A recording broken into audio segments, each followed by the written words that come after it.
ప్రియ దేవుని వర్లరా, ఈ సాయంకాల వేళ సమయంలో దేవుని వాక్యాన్ని మనం వినటానికి దేవుడు అనుగ్రహించిన గొప్ప తరుణాన్ని బట్టి, అలాగే దేవుని పిల్లలైన మీ మధ్య దేవుని వాక్యాన్ని పంచుకోవటానికి దేవుడు మాకు ఇచ్చిన ధన్యతను బట్టి, మరీ ముఖ్యంగా తండ్రైన దేవునికి, అలాగే ఈ టీవీ కార్యక్రమం ద్వారా దేవుని వాక్యాన్ని వీక్షిస్తున్న దేవుని పిల్లలైన మీ అందరికీ ప్రభువైన యేసుక్రీస్తు వారి పరిశుద్ధ నామములో నిండు వందనాలు తెలియజేస్తున్నాను. ప్రియులారా, ఈ సమయంలో కొద్ది నిమిషాలు దేవుని వాక్యాన్ని మనం ధ్యానం చేద్దాం. చిన్న ప్రార్థన చేసుకుని దేవుని వాక్యంలోనికి మనం వెళ్దాం. మహాపరిశుద్ధుడా, దయగల తండ్రి, మీ ప్రేమను బట్టి వందనాలు ప్రభా. ఈ సాయంకాల వేళ సమయంలో మీ ప్రియబిడ్డల మధ్య కొద్ది నిమిషాలు మీ వాక్యాన్ని పంచుకునే భాగ్యాన్ని, ధన్యతను మాకు అనుగ్రహించినందుకు వందనాలు. విన్న వాక్యం అపవాది ఎత్తుకుని పోకుండా మా హృదయాల్లో పదులుపరుచుకుని వాక్యానుసారమైన జీవితం జీవించే భాగ్యాన్ని మాకందరికీ దయచేయమని త్వరలో రాని యేసుక్రీస్తు వారి పరిశుద్ధ నామములో ప్రార్థన అడిగి వేడుకుంటున్నాను పరమ తండ్రి, ఆమేన్. ప్రభునందు ప్రియమైన దేవుని వర్లరా, తండ్రి అయిన దేవుడు తన ప్రియకుమారుడైన యేసుక్రీస్తు వారిని లోకానికి పంపించి పాపులమైన మనందరినీ రక్షించటానికి తన ప్రియకుమారుని ద్వారా మనందరికీ కూడా దేవుని వాక్యాన్ని అందించడానికి యేసుక్రీస్తు వారిని లోకానికి పంపించాడు. యేసుక్రీస్తు వారి లోకానికి వచ్చి దేవుడు అప్పగించిన పనిని సంపూర్ణం చేసేసి నెరవేర్చిన తర్వాత మరలా దేవుని దగ్గరికి వెళ్ళిన తర్వాత ఈ లోకానికి వచ్చి సువార్తను ప్రకటించి మనందరినీ పరిశుద్ధులుగా తీర్చిదిద్దడానికి, పరలోక రాజ్యం చేర్చడానికి ఆయన చేసిన ప్రాణత్యాగం, ఆయన పడిన కష్టాలు, త్యాగాలు, వాటినన్నిటినీ ప్రియులారా మనం జ్ఞాపకం చేసుకుంటే ఆయన ఎంతగా పాపులమైన మనందరినీ రక్షించడానికి ఎన్ని కష్టాలు పడ్డాడు, ఎన్ని బాధలు పడ్డాడు, ఎన్ని శ్రమలు అనుభవించాడని అంటే ప్రియమైన దేవుని వర్లరా మనకి పరిశుద్ధ గ్రంథంలో కనబడుతూ ఉంటుంది. మనందరికీ తెలిసిన సంగతులే. అయితే ప్రియులరా, ఇవన్నీ చేసి తండ్రిని దేవుడు తన ప్రియకుమారుని ద్వారా లోకానికి సువార్తను ప్రకటించిన తర్వాత ఆయన ప్రకటించి శిలువ మరణం పొంది 3వ దినాన్ని తిరిగి లేచి తండ్రి దగ్గరికి వెళ్ళిపోయిన తర్వాత తండ్రిని దేవునితో ఆయన చెబుతున్న మాటను మనం ఒకసారి ఆలోచన చేయగలిగితే ప్రియులరా, యేసుక్రీస్తు వారు తండ్రి దగ్గర చెప్తున్న మాటను ఒకసారి మనం ఆలోచన చేద్దాం. యోహాను సువార్త 17వ అధ్యాయం 4వ వచనాన్ని ఒకసారి మనం చూసినట్లయితే చక్కటి సందర్భం మనకు కనబడుతూ ఉంటుంది. యోహాను సువార్త 17వ అధ్యాయం 4వ వచనాన్ని మనం ఒకసారి చూద్దాం. ప్రియులరా, చేయుటకు నీవు నాకు ఇచ్చిన పని నేను సంపూర్ణంగా నెరవేర్చి భూమి మీద నిన్ను మహిమపరచుతిని. తండ్రి, లోకము పుట్టక మునుపు నీ వద్ద నాకు ఏ మహిమలుండెనో ఆ మహిమతో నన్నిప్పుడు నీ వద్ద మహిమపరచుము. లోకము నుండి నీవు నాకు అనుగ్రహించిన మనుషులకు నీ నామమును ప్రత్యక్ష పరిస్థితిని, వారు నీ వారై ఉండిరి, నీవు వారిని నాకు అనుగ్రహించుతివి, వారు నీ వాక్యమును గైకొని ఉన్నారు, నీవు నాకు అనుగ్రహించిన మాటలు నేను వారికి ఇచ్చియున్నాను అంటున్నాడు. ప్రియమైన దేవుని వర్లరా, తండ్రిని దేవుని దగ్గర యేసుక్రీస్తు వారు చెప్తున్న ఈ మాటలను మనం ఆలోచన చేస్తే తండ్రి దగ్గర చెప్తున్న మాట ఏంటంటే, తండ్రి, నీవు నాకు అప్పగించిన పనిని సంపూర్ణంగా నెరవేర్చేసి నీ నామాన్ని మహిమపరిచాను, కాబట్టి ఇదివరకు ఏ మహిమలైతే నీ వద్ద నాకు ఉండెనో ఆ మహిమతో నీ వద్ద నన్ను మహిమపరచుము అంటున్నాడు. ప్రియమైన దేవుని వర్లరా, విన్న ఈ సందర్భాలను మనం ఆలోచన చేస్తే తండ్రిని దేవుడు తన ప్రియకుమారుడైన యేసుక్రీస్తు వారిని లోకానికి పంపించి ఒక పనిని అప్పగించాడంట.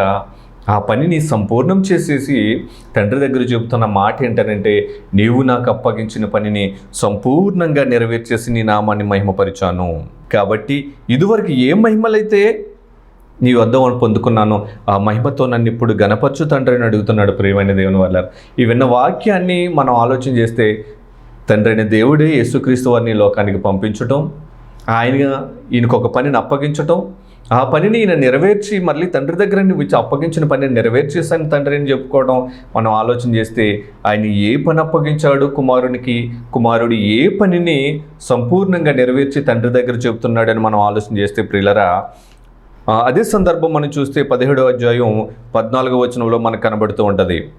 వారికి నీ వాక్యం ఇచ్చి ఉన్నాను, నేను లోక సంబంధిని కానట్టు వారును లోక సంబంధులు కారు, కనుక లోకము వారిని ద్వేషించును అంటున్నాడు.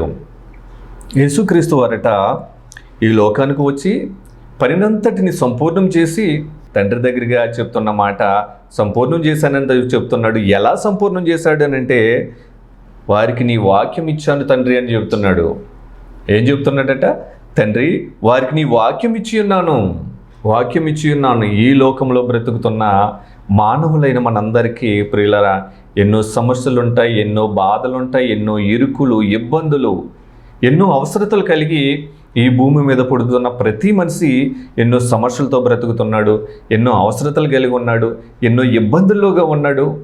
ఆ ఇబ్బందులను తీర్చే ఆ బాధల నుండి విముక్తి కలిగించేది ఏదన్నా యేసుక్రీస్తు వారు చేయొచ్చు. కానీ ఆయన ఏం చేశాడనంటే వాక్యాన్ని ఇచ్చాడట. వాక్యం ప్రియమైన దేవుని వాళ్ళరా, బాధల్లో ఉన్నవారికి, ఇబ్బందుల్లో ఉన్నవారికి, శ్రమలలో ఉన్నవారికి ఈ వాక్యం ఏ విధంగా ఉపయోగపడుతుందండి? ఏ విధంగా ఉపయోగపడుతుందని మనం ఆలోచన చేస్తే, అప్పుల్లో ఉన్నవారికి ఏదన్నా ధన సహాయం చేస్తే బాగుండు అనిపిస్తుంది. అనారోగ్యంతో ఉన్నవారికి నిజంగా ఆ అనారోగ్యాన్ని నుంచి స్వస్థత పొందుకుంటే బాగుండు అనిపిస్తుంది.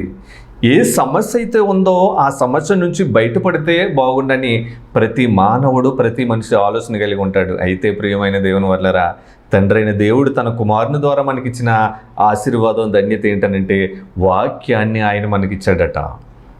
ఏమండి? వాక్యాన్ని ఇచ్చాడట. ఆ వాక్యం ద్వారా మనకి ఎన్నో సమస్యలు ఉన్నా, ఎన్నో బాధలు ఉన్నా, ఎన్ని ఇరుకులున్నా, ఇబ్బందులున్నా వాటన్నిటినీ పక్కన పెట్టి ఆయన చేసినది ఏంటనంటే వాక్యం ఇచ్చాడట. అంటే ఈ వాక్యం విలువ తెలుసుకున్నప్పుడు మాత్రమే దాని భావం ఏంటో మనకు అర్థమవుతుంది అన్నమాట. ఏమండి? ఇన్ని బాధల్లోనూ సమస్యల్లోనూ ఉన్న వారికి వాక్యం ఏ విధంగా ఉపయోగపడుతుంది అని అంటే ఒకసారి మనం ఆలోచించేద్దాం. వాక్యం ఏ విధంగా మనలో తండ్రి అయిన దేవుని దగ్గరకు చేర్చగలదు, వాక్యములో ఉన్న లోతులు ఏంటో ఒకసారి మనం తెలుసుకుందాం.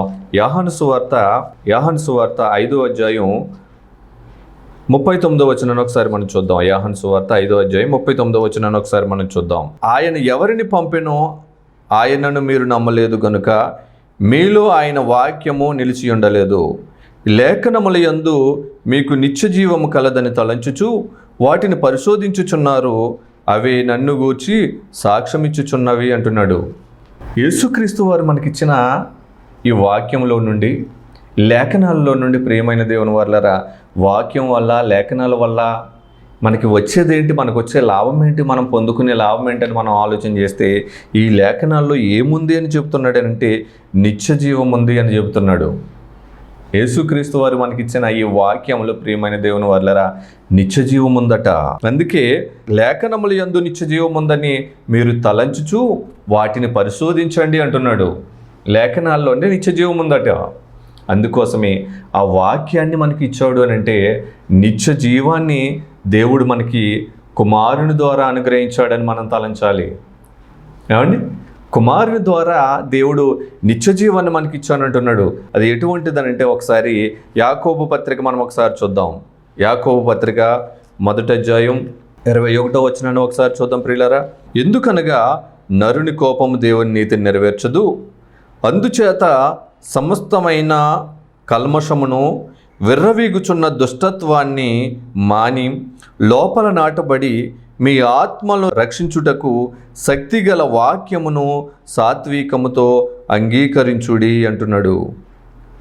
వాక్యం యొక్క విలువేంటో ప్రియులారా మనకి ఇక్కడ స్పష్టంగా కనబడుతూ ఉంది.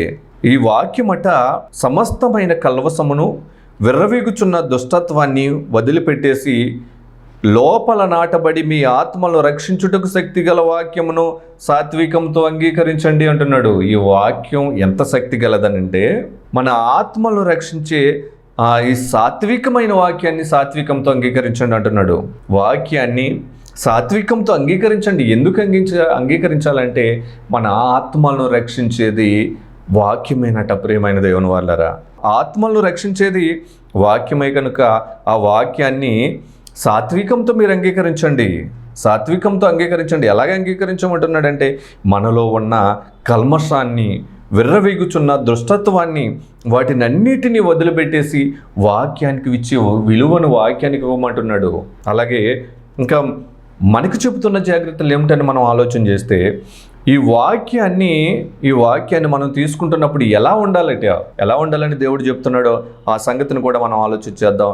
మీరు వినువారు మాత్రమై ఉండి మిమ్మును మీరు మోసపుచ్చుకొనకుండా వాక్య ప్రకారం ప్రవర్తించువారునై ఉండండి అంటున్నాడు. వాక్యానికి ఉన్న ధన్యత మనం ఆలోచించేద్దాం ప్రియులారా. ఏమండి, మొట్టమొదటిగా అది మన ఆత్మలను రక్షిస్తుందట.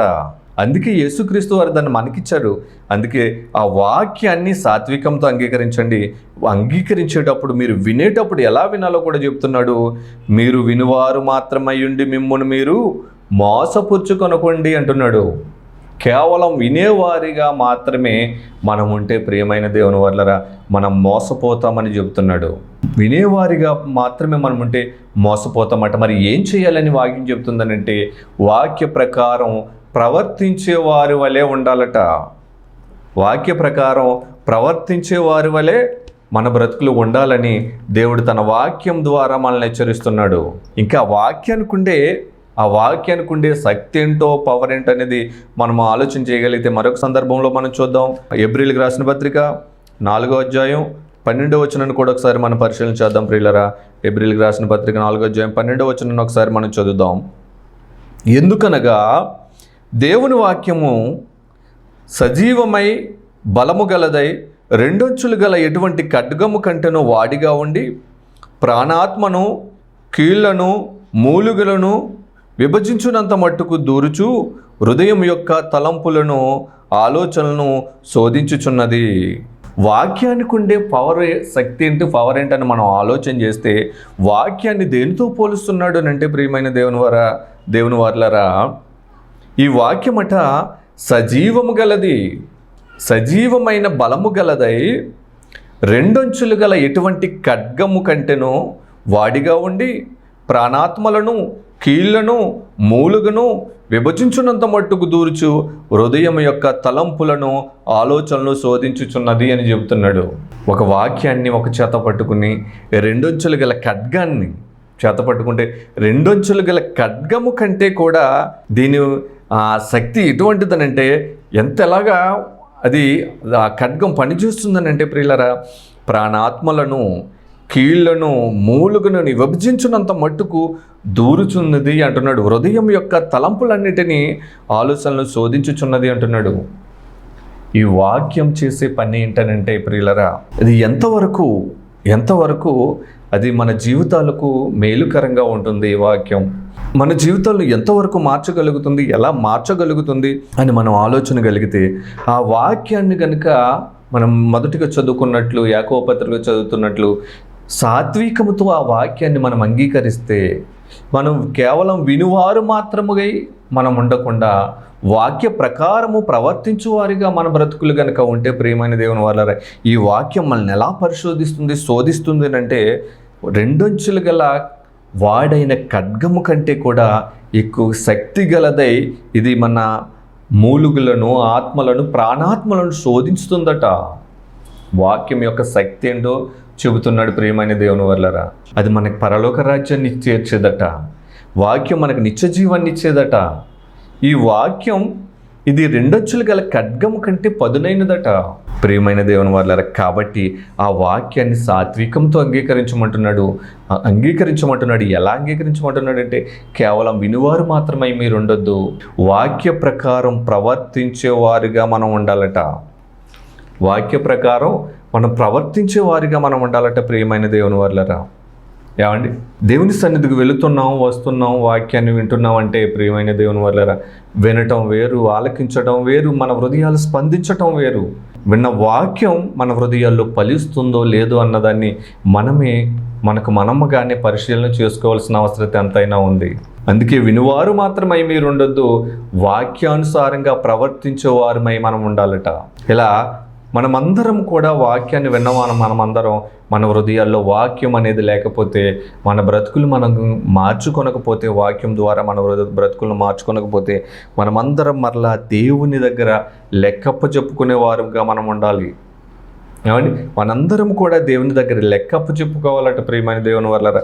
ఆ సందర్భాన్ని కూడా ఒకసారి మనం చూద్దాం. రోమాపత్రిక 14వ అధ్యాయం 11వ వచనాన్ని ఒకసారి మనం చూస్తే చక్కటి సందర్భం మనకు కనబడుతూ ఉంటుంది. రోమాపత్రిక 14వ అధ్యాయం 11వ వచనాన్ని ఒకసారి చదువుదాం. బైబిల్ ఉన్న వారందరూ కూడా తెరిచి బైబిల్ చూడండి. మనలో ప్రతివాడును తన్ను గూర్చి దేవునికి లెక్క అప్పగింపవలెను. 12వ వచనం మనం చూస్తే, మనలో ప్రతివాడును తన్ను గూర్చి దేవునికి లెక్క అప్పచెప్పవలెను అని చెబుతున్నాడు. మనమందరము కూడా ఒకానొక దినాన దేవునికి లెక్క అప్పచెప్పవలసిన వారమై ఉన్నామట. ఈ బ్రతుకునిచ్చిన దేవుడు మనల్ని లెక్క అడుగుతాడట. ప్రియమైన దేవుని వర్లరా, ఈ బ్రతుకునిచ్చిన దేవుడు మన లెక్క అడుగుతాడట. కాబట్టి మనందరము కూడా ఆయన దగ్గర, ఆయన సన్నిధిని లెక్క అప్పచెప్పవలసిన వారమై ఉన్నామని చెప్తున్నాడు.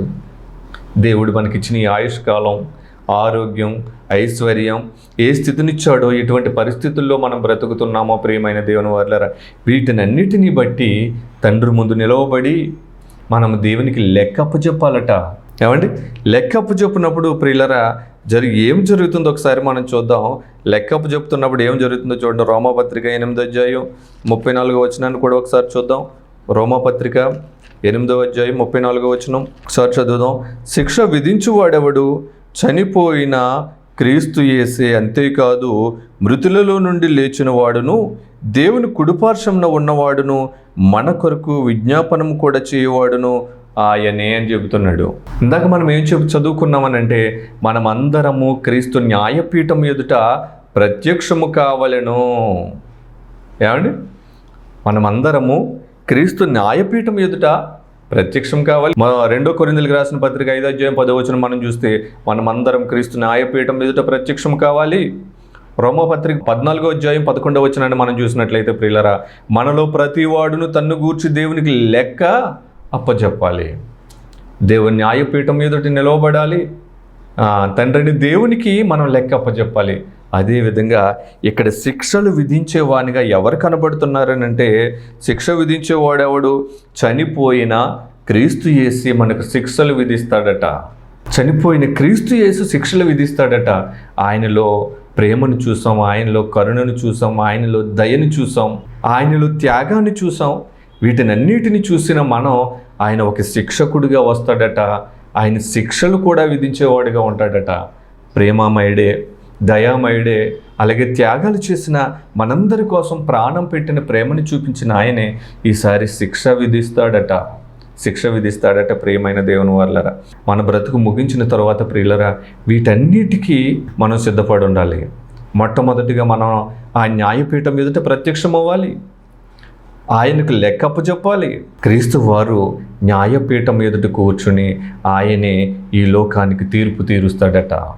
ఆయనే శిక్షలు విధిస్తాడట. ప్రియమైన దేవుని వర్లరా, అందుకే ఈ బ్రతుకునిచ్చిన దేవుడు మనల్ని ఎలా బ్రతకమన్నాడంటే, ఈ బ్రతుకునిచ్చిన దేవుడు తన కోసం బ్రతకమని తన లేఖనాల్లో మనకు వ్రాయించాడు. ఈ బ్రతుకునిచ్చిన దేవుడు తన కోసం మనల్ని బ్రతకమంటున్నాడు. ఆ సందర్భాన్ని కూడా మనం ఒకసారి చూద్దాం. ఎఫెసీయులకు రాసిన పత్రిక 1వ అధ్యాయం 4వ వచనం దగ్గర నుంచి మనం చదివితే ప్రియులరా, చక్కటి సందర్భం మనకు కనబడుతూ ఉంటుంది. ఎట్లనగా తన ప్రియుని యందు తాను ఉచితముగా మనకు అనుగ్రహించిన తన కృపా మహిమకు కీర్తి కలుగునట్లు తన చిత్త ప్రకారమైన దయా సంకల్పం చొప్పున యేసుక్రీస్తు ద్వారా తనకు కుమారులుగా స్వీకరించుటకై మనలను ముందుగా తన కోసం నిర్ణయించుకున్నాడు. తన కోసం నిర్ణయించుకుని అని చెప్పి కనబడుతుంది మనకి ఇక్కడ. ఏమండి, మనలను ముందుగా తన కోసం నిర్ణయించుకుని మనము తన ఎదుట పరిశుద్ధులమును నిర్దోషులమునై ఉండవలెనని జగత్తు పునాది వేయబడక మునిపే ప్రేమ చేత ఆయన క్రీస్తులో మనలను ఏర్పరుచుకున్నాడు. మనల్ని ఏర్పరచుకోవడానికి గల కారణం ఏమిటనంటే, ప్రియమైన దేవుని వర్లరా, ఇక్కడ మనకు కనబడుతూ ఉంది. మనందరినీ తండ్రిని దేవుడు తన కోసం ఏర్పాటు చేసుకున్నాడట. క్రీస్తు ప్రేమలో మనందరినీ, ఏమండి, క్రీస్తు ప్రేమలో మనందరినీ తన కోసం ఏర్పాటు చేసుకున్నాడట. అలా ఏర్పాటు చేసుకున్న ఈ బ్రతుకులో మనలో ఎలా ఉండాలని కోరుకుంటున్నాడంటే, మనము తన ఎదుట పరిశుద్ధులమును, ఏమండి, మనమందరం ఆయన న్యాయపీఠం ఎదుట ప్రత్యక్షం కావాలని మనం చదువుకున్నాం కదా. మనమందరం ఆయన న్యాయపీఠం ఎదుట ప్రత్యక్షం కావాలట. అలా ప్రత్యక్షమైనప్పుడు మనము తన ఎదుట పరిశుద్ధులమును నిర్దోషులమై ఉండవలెనని జగత్తు పునాది వేయబడక మునిపే ప్రేమ చేత ఆయన క్రీస్తులో మనల్ని ఏర్పాటు చేసుకున్నాడంట. మన బ్రతుకు యొక్క ఆ అర్థం పరమార్థం మనం గ్రహించినట్లయితే, ఈ బ్రతుకునిచ్చిన దేవుడు ఏమని కోరుకుంటున్నాడనంటే, వీళ్ళందరూ కూడా నా కోసం బ్రతకాలి, నేను వీళ్ళని నిర్మించుకున్నది నా కోసం బ్రతుకుతారని. ఆ బ్రతుకు ఎటువంటి బ్రతుకై ఉండాలని దేవుడు కోరుకుంటున్నాడంటే, పరిశుద్ధులమును నిర్దోషులమునై ఉండవాలనని, పరిశుద్ధులుగా ఉండాలి, నిర్దోషులుగా ఉండాలని జగత్తుకు పునాది వేయబడక మునిపే ప్రేమ చేత మనలందరినీ ఏర్పాటు చేసుకున్నాడట. క్రీస్తులో ప్రేమ చేత మనలందరినీ ఏర్పాటు చేసుకున్నాడట. ప్రియమైన దేవుని వల్లరా, అలా బ్రతుకునిచ్చిన దేవుడు మనందరం ఆయన చిత్తాన్ని, ఆయన ఇష్టాన్ని నెరవేర్చేవారిగా మనం అందరం బ్రతకాలని దేవుడు కోరుకుంటున్నాడు. ఏమండి, అన్ని ఆశలు కలిగిన తండ్రిని దేవుడు మనం ఆయన బిడ్డలుగా ఆయన సంతోషపెట్టేవారుగా, ఆయనకి ఇష్టమైన బిడ్డలుగా ఉండాలని ఆయన ఆశపడుతున్నాడు. ప్రియమైన దేవుని వర్లరా, ఈ లోకానికి వచ్చిన యేసుక్రీస్తు వారు కూడా తన ఇష్టం వచ్చినట్టు బ్రతకలేదట, తన కోసం తాను బ్రతకలేదట. ఏమండి, యేసుక్రీస్తు అంతటి మహానుభావుడే లోకంలో ఉన్న మనందరిని రక్షించడానికి వచ్చిన లోకరక్షకుడిగా వచ్చిన యేసుక్రీస్తు వారు తన ఇష్టాన్ని నెరవేర్చుకోవటానికి ఈ లోకానికి రాలేదట, తన ఇష్టం వచ్చినట్టు తాను బ్రతకలేదట. ఒకసారి సందర్భం చూద్దాం. యోహాను సువార్త 6వ అధ్యాయం 38వ వచనాన్ని ఒకసారి చూద్దాం ప్రియులారా. నా ఇష్టము నెరవేర్చుకున్నటకు నేను రాలేదు, నన్ను పంపిన వాని చిత్తము నెరవేర్చుటకై పరలోకము నుండి దిగివచ్చి తిని అని చెబుతున్నాడు. యేసుక్రీస్తు వారట ఈ లోకానికి వచ్చినప్పుడట, చూడండి చక్కటి సందర్భం మనకు కనబడుతూ ఉంటుంది. నా ఇష్టం నెరవేర్చుకోవటానికి నేను రాలేదు, కానీ నన్ను పంపిన నా తండ్రి చిత్తం నెరవేర్చడానికి నేను పరలోకం నుండి దిగి వచ్చాను అంటున్నాడు. ఆయన ఎంత భయభక్తులతో దేవుని యందు, ప్రియమైన దేవుని వర్లరా, ఎంత భయభక్తులు కలిగి ఆయన ఈ భూమి మీద బ్రతికాడు అని మనం ఆలోచన చేస్తే, తన చిత్తం నెరవేర్చుకోవడానికి రాలేదట. ఎబ్రీ పత్రిక మనం ఒకసారి చూసినట్లయితే, ఆయన శరీరధారి అయి ఉన్న దినములలో మహారోదనతోనూ వేదనతోనూ కన్నీళ్లతోనూ తను మరణం నుండి రక్షించగలవానికి ప్రార్థనలు యోచనలు చేసినను వ్రాయబడి ఉంటుంది. ఆయన శరీరధారి అయి ఉన్న దినములలో ఆయన ఎలా బ్రతికాడు అని అంటే, కన్నీళ్లతోనూ అలాగే దుఃఖంతోనూ బాధలతోనూ తను మరణము నుండి రక్షించగలవానికి యోచనలు చేశాడట. ప్రియమైన దేవుని వల్లరా, మనం ఆలోచించగలిగితే యేసుక్రీస్తు వారి సహితం తనకిష్టం వచ్చిన బట్లు తన బ్రతుకును బ్రతకలేదట. దేవుని చిత్తం నెరవేర్చడానికే బ్రతికాడట, దేవుని కోసమే ఆయన బ్రతికాడట. ప్రియమైన దేవుని వల్లరా, అయితే ఇప్పుడు మనం ఎవరి కోసం బ్రతుకుతున్నామని ఆలోచన చేస్తే, ఈ లోకంలో ఎంతోమందిని మనం చూస్తూ ఉంటాం. చివరికి ఒక మాటను మనం చూద్దాం ప్రియులారా. లూకా సువార్త 16వ అధ్యాయం 25వ వచనాన్ని ఒకసారి మనం చూద్దాం. లూకా సువార్త 16వ అధ్యాయం 25వ వచనాన్ని ఒకసారి మనం చూస్తే, మనందరికీ తెలిసిన సందర్భం. ధనవంతుడు అక్కడ ఉన్నాడు. 16వ అధ్యాయం 19వ వచనం దగ్గర నుంచి చదువుదాం. ధనవంతుడు అక్కడ ఉండెను. అతడు ఊదా రంగు బట్టలను సన్నపు నార వస్త్రం ధరించుకొని ప్రతిదినము బహుగా సుఖపడుచుండేవాడు. లాజరు అని దరిద్రుడు ఉండెను. వాడు కురుపులతో నిండిన వాడై ధనవంతుని ఇంటి వాకిట పడియుండు. అతని బల్ల మీద నుండి పడు రొట్టు ముక్కలతో ఆకలి తీర్చుకుంటున్నాడు. అంతేకాకుండా కుక్కలు వచ్చి వాని కురుపులు నాకెను. ఆ దరిద్రుడు చనిపోయి దేవదూతల చేత అబ్రహాము రొమ్మును ఆనుకున్నటకు కొనిపోబడిను. ప్రియులారా, ఇక్కడ చూద్దాం. ధనవంతుడు కూడా చనిపోయి పాతిపెట్టబడెను. అతడు పాతాళంలో బాధపడుచు కన్నులెత్తి దూరము నుండి చూచి, తండ్రివైన అబ్రహామా, నా యందు కనికరపడి తన వ్రేలు కొనను నీళ్లలో ముంచి నా నాలుకను చల్లార్చుటకు లాజరును పంపుము, నేను ఈ అగ్ని జ్వాలలలో యాతన పడుచున్నానని కేకలు వేసి చెప్పెను. అందుకు అబ్రహాము, కుమారుడా, నీ జీవితకాలమందు నీకిష్టమైనట్టు సుఖాన్ని అనుభవించితివి. అబ్రహాం అంటున్న మాట, ప్రియమైన దేవుని వల్లరా, ఒకసారి చూడండి, ఆలోచన చేద్దాం. నా కుమారుడా, నీవు నీ జీవితకాలమందు నీకిష్టమైనట్టు సుఖాన్ని అనుభవించితివి, నీకిష్టం వచ్చినట్టు నువ్వు బ్రతికేసావు. అలాగుననే లాజరు కష్టం అనుభవించినని జ్ఞాపకం చేసుకున్నాము. ఇప్పుడైతే వాడు ఇక్కడ నెమ్మది పొందుచున్నాడు, నువ్వు యాతన పడుచున్నావు అంటున్నాడు. ప్రియమైన దేవుని వల్లరా, ఇక్కడట ఒక ధనవంతుడు ఉన్నాడు, దీన లాజరు ఉన్నాడు. దరిద్రుడిగా బ్రతికిన లాజరు చనిపోయాడు, ధనవంతుడిగా బ్రతికిన ఆ ధనవంతుడు చనిపోయాడు. లాజరట దేవదూతల చేత కొనుక్కోబడ్డాడట తండ్రి చెంతకు. అబ్రహాము రొమ్మును ఆనుకున్నటకు దేవదూతల చేత కనుపబడ్డాడట. ఇక్కడ ధనవంతుడు నరకంలో, పాతాళంలో వేదన పడుచున్నాడు, అగ్ని జ్వాలల మధ్య వేదన పడుతున్నాడట. అక్కడ అడుగుతున్నాడు, లాజర్ను పంపించి నేను ఇక్కడ వేదన పడుచున్నాను కదా, తన వేలుకొలను నీటిలో ముంచి నా నాలుకను చల్లార్చమని అడుగుతుంటే, అబ్రహాము చెబుతున్న మాటను మనం ఒకసారి ఆలోచన చేస్తే, నీకిష్టం వచ్చినట్టు నీ జీవితకాలం ముందు నీ ఇష్టం వచ్చినట్టు నువ్వు బ్రతికేసావు అంటున్నాడు. నీకిష్టం వచ్చినట్టు నువ్వు బ్రతికేసావు. నీకు దేవుడిచ్చిన ఆయుష్కాలంలో, జీవితకాలంలో నీకు నచ్చినట్టు, నీకు ఇష్టం వచ్చినట్టు బ్రతకడానికి కాదు దేవుడు నీకు ఈ బ్రతికిచ్చింది. ఆ మాటలు మనం ఆలోచించగలిగితే ప్రియులరా, యేసుక్రీస్తు అంతటి మహానుభావుడే ఆయన కూడా ప్రియమైన దేవుని వల్ల తనకిష్టం వచ్చినట్టు బ్రతకలేదట. తన తండ్రి చిత్తం నెరవేర్చడానికి వచ్చాడట. ఆయన బ్రతికినంత కాలం, ఈ భూమి మీద ఉన్నంతకాలం తండ్రి చిత్తాన్ని కొనసాగిస్తూ జరిగిస్తూ వచ్చాడే తప్ప తండ్రిని కాదని ఏ ఒక్క పని చేయలేదట. అలాగే ప్రియమైన దేవుని వల్ల ధనవంతులుగా ఉంటున్నవారు, లోకాశలతో బ్రతుకుతున్నవారు, లోకమే శాశ్వతం అనుకుని బ్రతుకుతున్నవారు ఒకనొక దినాన దేవుని న్యాయపీఠం ఎదుట ప్రత్యక్షం కావాలను, వాళ్ళు బ్రతికిన బ్రతుకంతటికీ లెక్క అప్పచెప్పవలను, శిక్ష విధించేవానిగా యేసుక్రీస్తు వారే న్యాయపీఠం ఎదుట యేసుక్రీస్తు వారు నిలబడతారట. ఏమండి, మనందరం ఆయనకి లెక్కప్పజెప్పవలసిన వారమై ఉన్నాం. కాబట్టి మనందరం దేవుడు మనకిచ్చిన ఈ ఆయుష్కాలాన్ని, బ్రతుకు కాలాన్ని, జీవితకాలాన్ని ప్రియులరా దేవుని కొరకు, దేవుని ఇష్టాన్ని, దేవుని చిత్తాన్ని నెరవేర్చేవారిగా ఉందాం. అటువంటి ధన్యతను పొందుకుని మనమందరం పరలోక రాజ్యానికి, నిత్య జీవానికి వారసులుగా మనందరం ఉండాలని కోరుకుంటూ నా కొద్ది మాటలు ముగిస్తున్నాను. దేవుడి వాక్యాన్ని మన వెనుకడిలో ఫలింపచేయునుగాక. ఆమేన్. చిన్న ప్రార్థన చేసుకుందాం. మహాపరిశుద్ధుడా, దయగలిగిన మా కన్న తండ్రి, మీ ప్రేమను బట్టి వందనాలు. మీ ప్రియ బిడ్డల మధ్య కొద్ది నిమిషాన్ని మీ వాక్యాన్ని అందించే భాగ్యాన్ని, ధన్యతను మాకు కలుగు చేసినందుకు వందనాలు.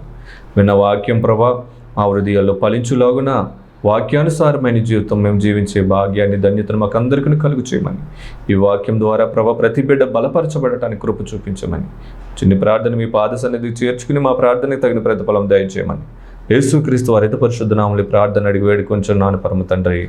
ఆమేన్. అందరికీ వందనాలు.